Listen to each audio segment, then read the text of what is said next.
We'll continue our physics chapter. The last topic, Van de Graaff generator.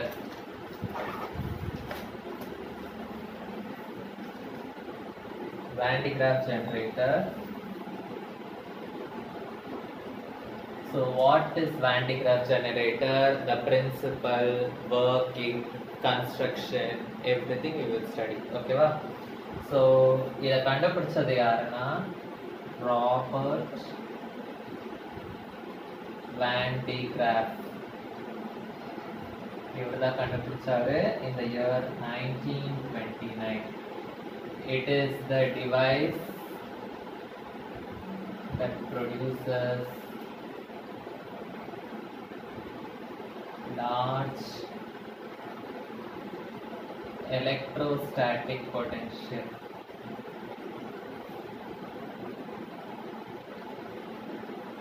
Large electrostatic potential. Electrostatic potential na V. It produces large V. Okay.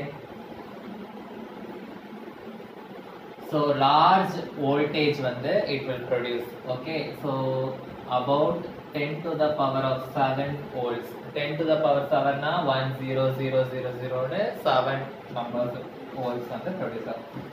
So இந்த Van de Graaff generator ஓட principle என்ன அப்படின்னா, it works on the principle action of points.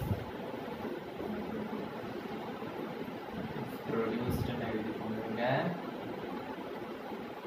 Action of points and electrostatic induction.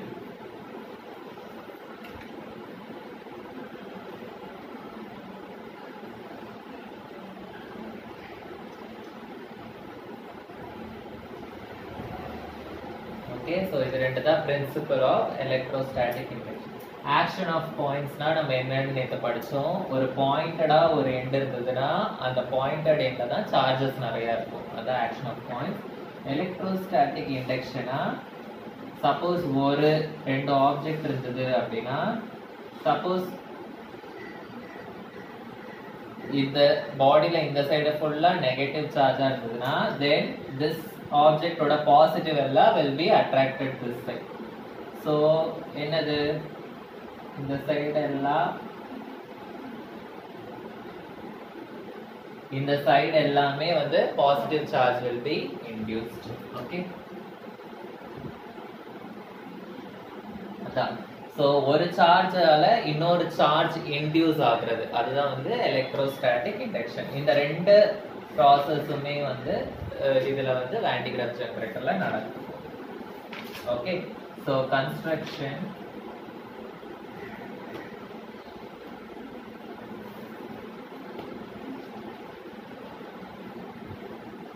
So கன்ஸ்ட்ரக்ஷனுக்கு first நம்ம diagram வரைஞ்சிடலாம்.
கரெக்டா அந்த இதுல வர மாதிரி போடுமா, கரெக்டா இது வர இடத்துல இந்த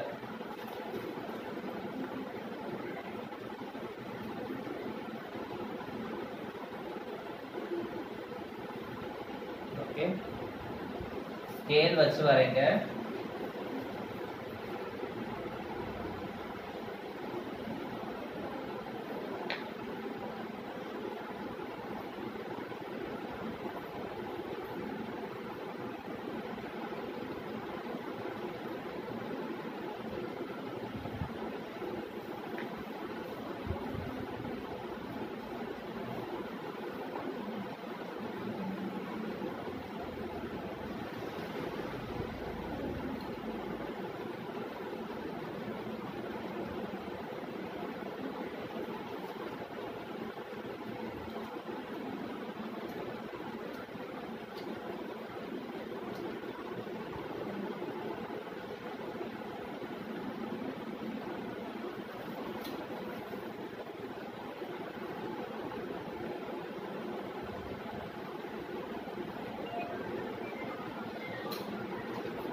இந்த ரோலர் வந்து C, இந்த ரோலர் வந்து B. ஓகே, இந்த கோம்பு மாதிரி இருக்குல்ல, இதை வந்து ஈன்னு வச்சுக்கிறேன். இந்த கோம்பை வந்து D அப்படின்னு வச்சுக்கிறேன். இந்த பெல்ட் வந்து it is rotating in this direction. Rotating in this direction.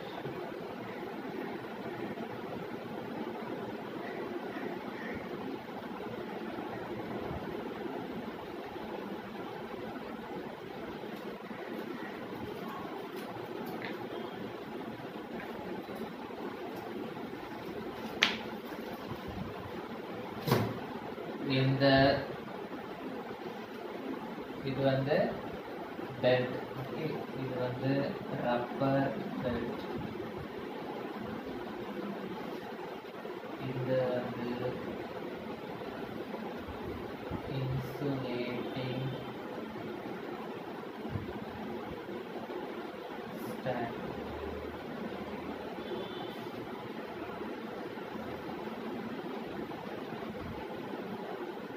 So இதை வச்சு நம்ம கன்ஸ்ட்ரக்ஷனோட பாயிண்ட்ஸ் எழுதலாம். இந்த டயக்ராம் மட்டும் நீங்க வரைஞ்சா போதும். உங்க புக்ல 2 டயக்ராம் கொடுத்துருக்காங்க, but you can draw this diagram alone if they ask in the exam. Okay, so 2 diagram கொடுத்துருப்பாங்க. ஸோ இந்த டயக்ராம் வரைஞ்சா போதும். Okay, so construction.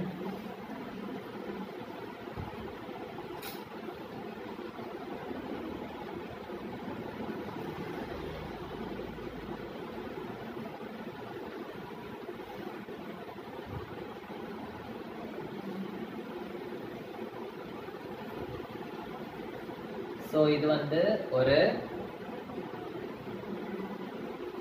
Spherical conductor. இது சர்க்கிள் இல்லாம ஒரு ஸ்பியர் மாதிரி இருக்கும். ஸ்பியர் மாதிரி இமேஜின் பண்ணி. So it is a spherical conductor. இந்த ஸ்பெரிக்கல் கண்டக்டர் வந்து it is placed on the insulating stand. So அதான் ஃபர்ஸ்ட் பாயிண்ட் எழுதுங்க. A large hollow spherical conductor is placed on the insulating stand.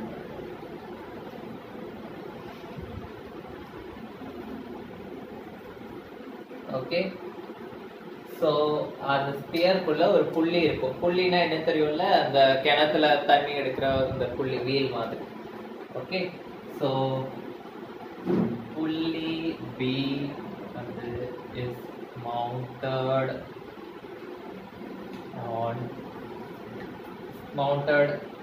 on the center of the sphere.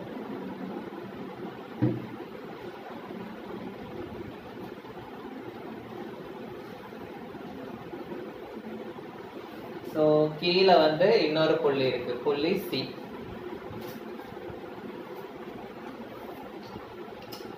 புள்ளி C is fixed at the bottom.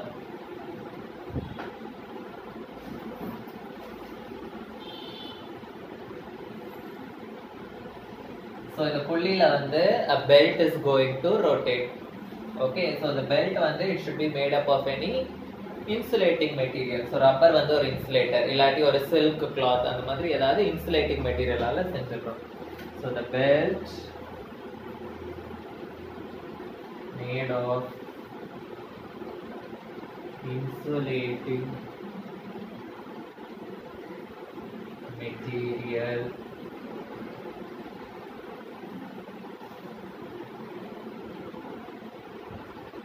runs over the pulleys.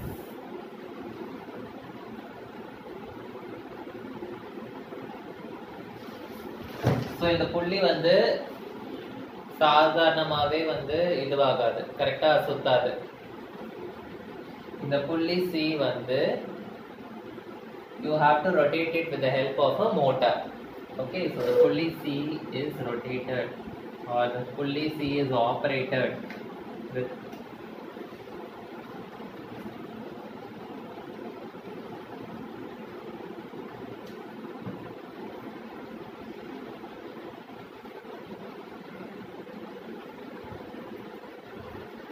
So ED அப்படின்னு ரெண்டு combs நம்ம fix பண்ணியிருக்கோம். They will be made up of metals. So metallic combs D and E are fixed near the pulleys. So இந்த புள்ளிக்கு பக்கத்துல ஒரு comb, இந்த புள்ளிக்கு பக்கத்துல ஒரு comb. So two metallic combs D and E are fixed near the pulleys.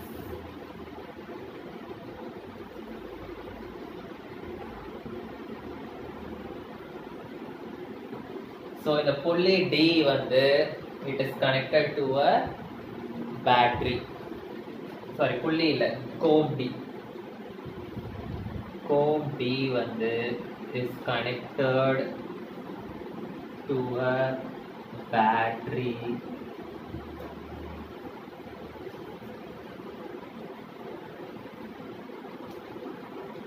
The battery வந்து should be 10 to the power 4 volt power supply இருக்கணும் இந்த battery.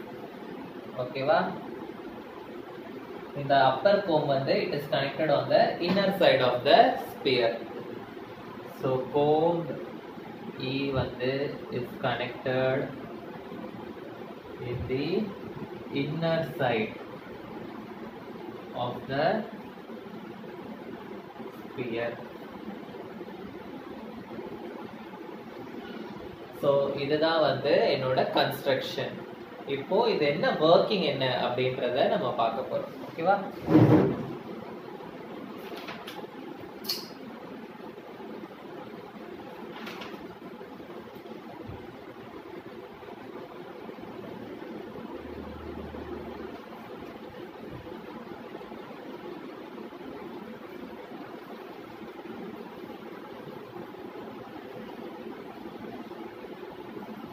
ஓகே, ஸோ ஒர்க்கிங் என்ன அப்படின்றத நான் சொல்லிடுறேம்மா.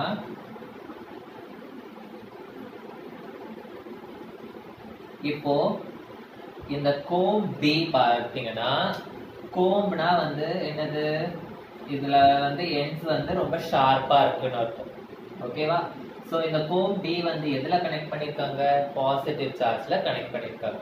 ஸோ அப்போ இந்த கோம் டில என்ன சார்ஜா இருக்கும்? பாசிட்டிவ் சார்ஜா இருக்கும். Because it is connected to the positive charge. இப்போ இந்த கோம் டி வந்து பாசிட்டிவ் சார்ஜா இருக்கிறதுனால என்ன ஆகும் அப்படின்னா, இந்த எண்ட்ஸ் எல்லாமே வந்து என்ன சார்ஜா இருக்கும்?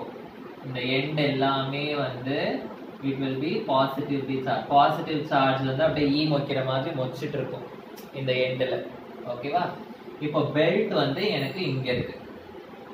ஓகேவா? பெல்ட் வந்து எனக்கு இங்க இருக்கு. ஸோ இதெல்லாம் பாசிட்டிவ் சார்ஜா இருக்கிறதுனால இந்த பெல்ட்டுக்கும் கோம்புக்கும் நடுவுல இருக்கிற இந்த ஏர் இருக்குல்ல, இந்த ஏர் வந்து will get ionized. ஏர் வந்து will get ionized.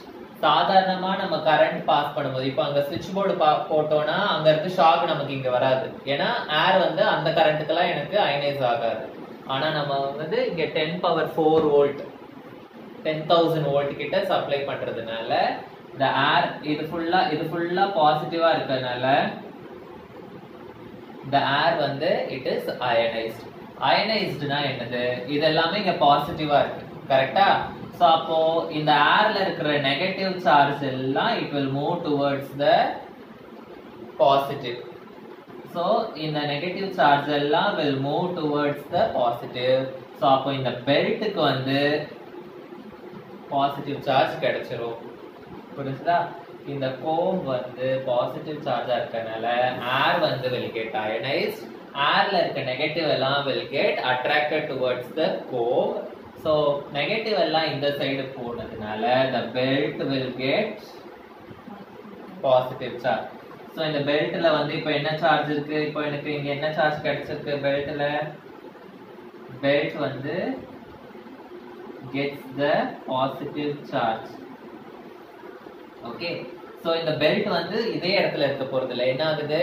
It is rotating. So rotate ஆகுறதுனால என்ன ஆகும்? எனக்கு இந்த பாசிட்டிவ் சார்ஜ் வந்து இந்த பெல்ட் கூடவே சேர்ந்து இந்த பெல்ட் இங்க வர வர பாசிட்டிவ் சார்ஜ் கிடைச்சிட்டே இருக்கும் எனக்கு.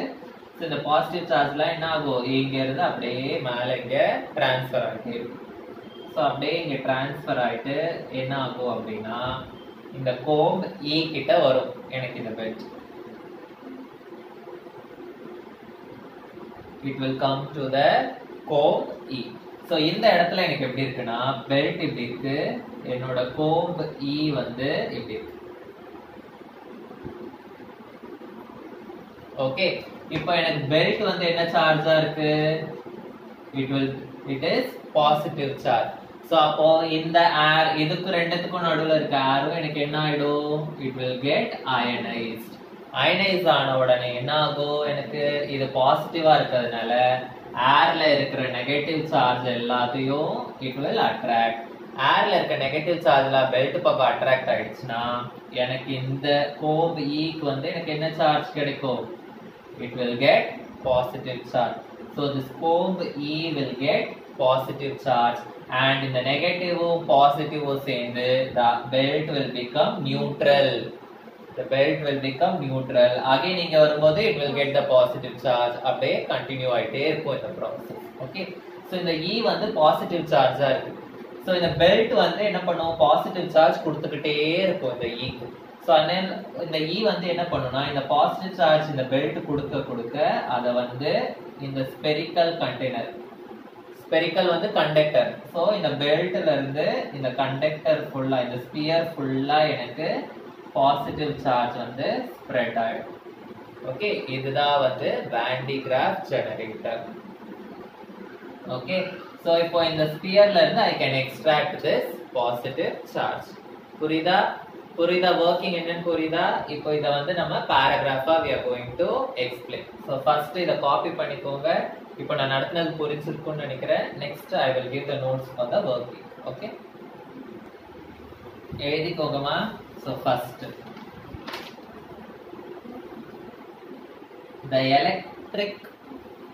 the comb D, நான் டிக்டேட் பண்றேன், அப்படியே எழுதிக்கோங்க. The comb D, point wise எழுதிக்கோங்க. உங்க புக்ல பெரிய பேராகிராஃப் மாதிரி கொடுத்திருப்பாங்க. Okay, so the comb D has high electric field. Has high electric field.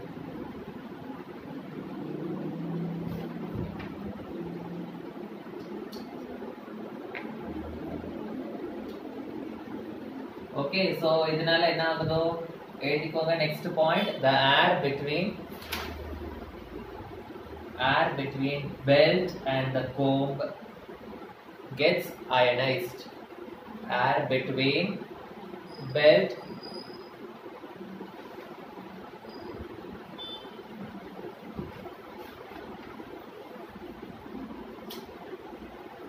the air between the belt and the comb gets ionized by action of points. By action of points.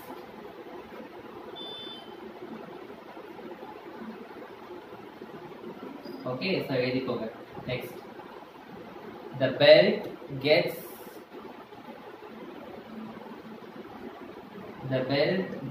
the positive charge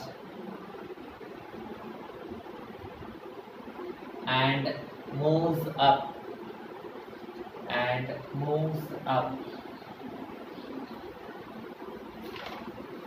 Okay va?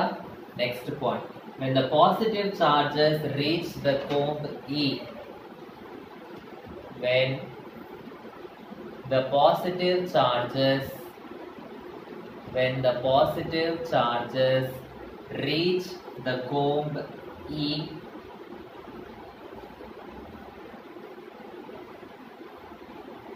the comb gets charged.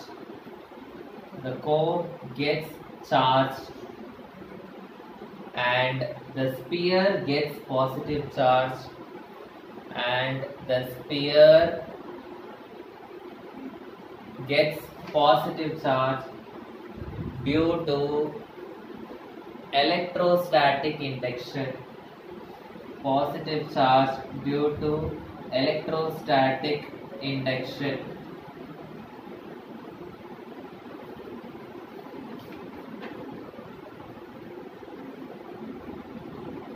Okay, so இந்த sphere வந்து கண்டக்டரா இருக்கிறதுனால இந்த இடத்துல வர positive charge வந்து it will be distributed all over the sphere. ஓகேவா? அதான் நெக்ஸ்ட் பாயிண்ட் எழுதிக்கோங்க. the positive charge is distributed throughout the sphere. The positive charge is distributed throughout the sphere.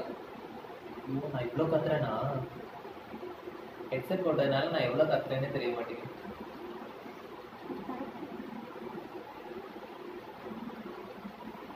So next இந்த இடத்துல நம்ம இன்னொரு முக்கியமான பாயிண்ட் வந்து நம்ம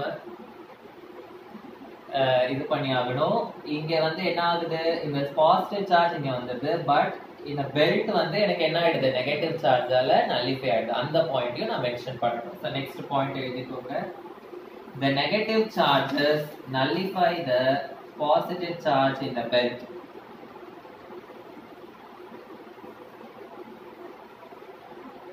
The negative charges nullify the positive charge in the belt.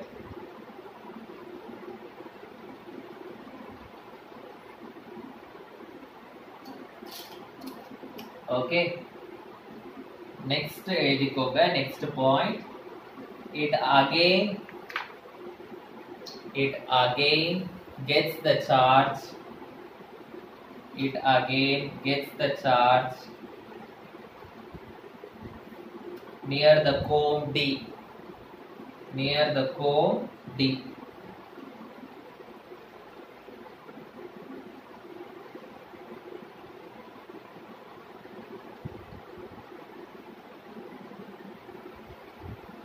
Okay. புரியுதா? comb D. Okay. இப்போ this process வந்து கண்டினியூ ஆயிட்டே இருக்கும். கண்டினியூ ஆயிட்டே இருக்கிறது என்ன ஆகும், இந்த ஸ்பியர் வந்து it will be getting charges. Okay. So 10 power 4 வந்து நம்ம சப்ளை பண்றோம், ஆனா இது அதிகமா சார்ஜ் வாங்கிட்டே இருக்கும். ஸோ லிமிட் வந்து நான் ஆல்ரெடி சொன்ன மாதிரி 10 power 7 வோல்ட், அதுதான் வந்து லிமிட்டிங் வேல்யூ. அதுக்கு மேல சார்ஜஸ் போச்சுன்னா அது வந்து சரௌண்டிங்க்கு லீக் ஆக ஆரம்பிச்சிடும். சரௌண்டிங்க்கு லீக் ஆக ஆரம்பிச்சுன்னா பக்கத்துல இருக்க நமக்கு ஷாக் அடிக்க ஆரம்பிச்சிடும். ஓகேவா? ஸோ அதனால எப்பவுமே it should be conducted in the sealed container. Okay, it should be conducted in the sealed container. ஓகேவா? இல்லாட்டி ஏதாவது கேஸ் ஃபில் ஆயிருக்கிற ஒரு சேம்பருக்குள்ள இது பண்ணணும். புரியுதா உங்களுக்கு? ஓகே, எழுதிக்கோங்க. The process continues till the sphere gets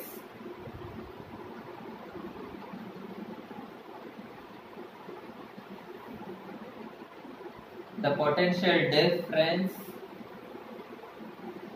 Sphere gets a potential difference of 10 power 7 volts. 10 power 7 volts. Bracket la edikoga limiting value. Limiting value. Next, the leakage of charges is prevented by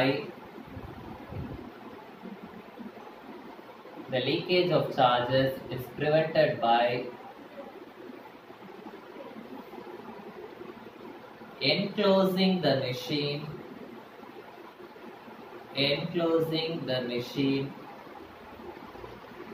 in a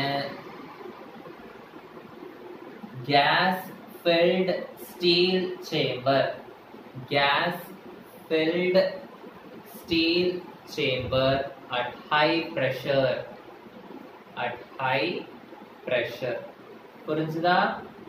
so நீங்க already ஸ்டார்டிங்ல doubt கேட்டீங்க, இந்த positive charge வச்சு நம்ம என்ன sir பண்ணுவோம் அப்படின்ட்டு. So அதுதான் நெக்ஸ்ட் பாயிண்ட். நெக்ஸ்ட் ஹெட்டிங் எழுதிக்கோங்க, யூசஸ்.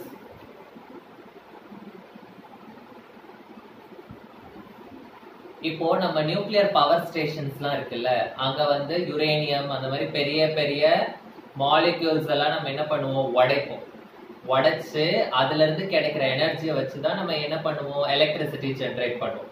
ஸோ அந்த மாதிரி ஒரு பெரிய நியூக்ளியஸ், ஹெவியான நியூக்ளியஸை உடைக்கிறதுக்கு we will be using this much high voltage. ஓகேவா? ஸோ அதான் யூஸ் எழுதிக்கோங்க. the high voltage is used to the high voltage is used to accelerate positive ions for nuclear disintegrations.